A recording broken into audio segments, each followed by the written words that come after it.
اور جب موسیٰ نے اپنی قوم سے کہا کہ بھائیو تم پر اللہ نے جو احسان کیے ہیں ان کو یاد کرو کہ اس نے تم میں پیغمبر پیدا کیے اور تمہیں بادشاہ بنایا اور تم کو اتنا کچھ عنایت کیا کہ اہل عالم میں سے کسی کو نہیں دیا. اے بھائیو تم ارض مقدس یعنی ملک شام میں جسے اللہ نے تمہارے لیے لکھ رکھا ہے داخل ہو چلو، اور دیکھنا مقابلے کے وقت پیٹھ نہ پھیر دینا ورنہ نقصان میں پڑ جاؤ گے. وہ کہنے لگے کہ موسیٰ وہاں تو بڑے زبردست لوگ رہتے ہیں اور جب تک وہ سرزمین سے نکل نہ جائیں ہم وہاں جا نہیں سکتے. ہاں اگر وہ وہاں سے نکل جائیں تو ہم جا داخل ہوں گے.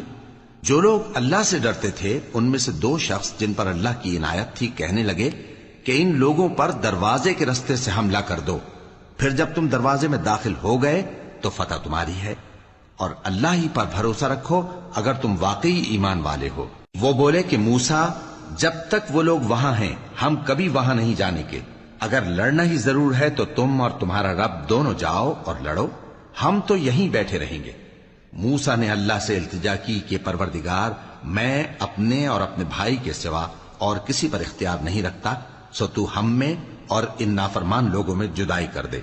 اللہ نے فرمایا کہ وہ ملک ان پر 40 برس تک کے لیے حرام کر دیا گیا کہ وہاں جانے نہ پائیں گے.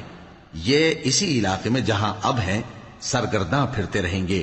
تو ان نافرمان لوگوں کے حال پر افسوس نہ کرو.